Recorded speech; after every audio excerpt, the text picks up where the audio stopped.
Basically, Islamic Relief is focusing on 3 countries. It is actually grouped as East Africa Crisis Appeal, which covers basically Ethiopia, Somalia, as well as Kenya.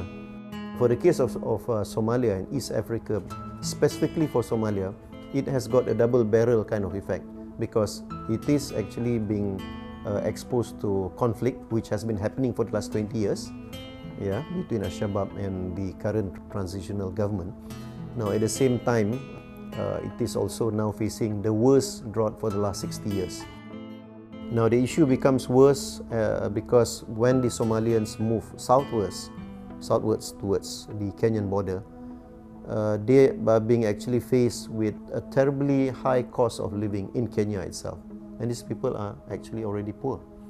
So then it causes now a glut of about 300,000 beneficiaries, which again we feel that it is among the biggest refugee camps in the world at the moment, with 300,000 beneficiaries in the Somalia-Kenyan border.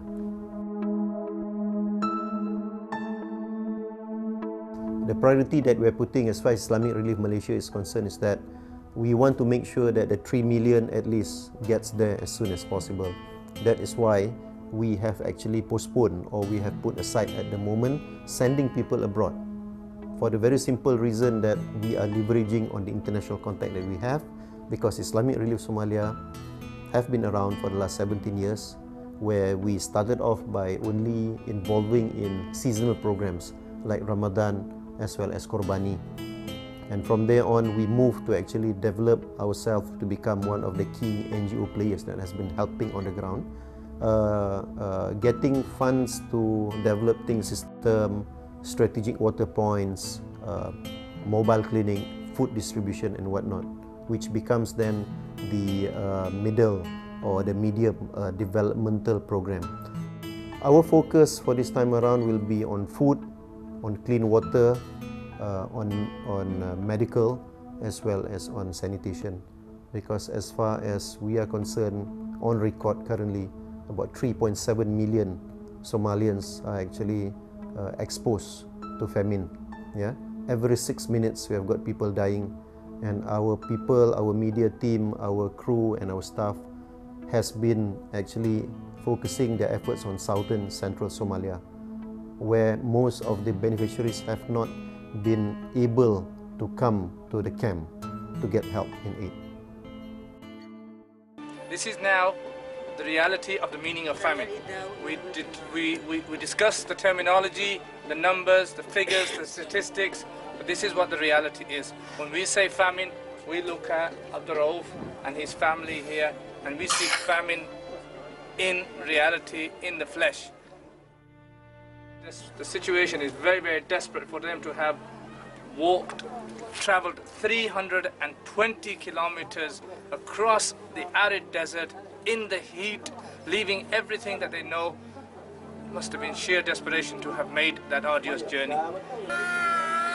We like to think the likes of Rauf and his family, Abdullah, Rauf and this family are the fortunate ones. It's difficult to say that I'm looking at a fortunate family. God knows what's left behind. God knows. They call it the roads of death. They call it the valleys of death. They call it the entire desert of death. And you can see what it means. Abdullah does not look like a 13-year-old boy. It's just body in bones wrapped in flesh. There is no meat. There's complete deficiency. It doesn't look like this child is alive. If his eyes weren't moving and his mouth wasn't moving, you wouldn't think he was alive. That these bones, there's nothing there. You feel that they're going to break, and that this is a lifeless body and needs to be needs immediate attention. I would like to urge all Malaysians and all good Samaritans out there to come over, to proactively participate in just giving a small donation, a small part of your wealth, because Allah subhanahu wa ta'ala is going to ask us on what have we done to actually help these people.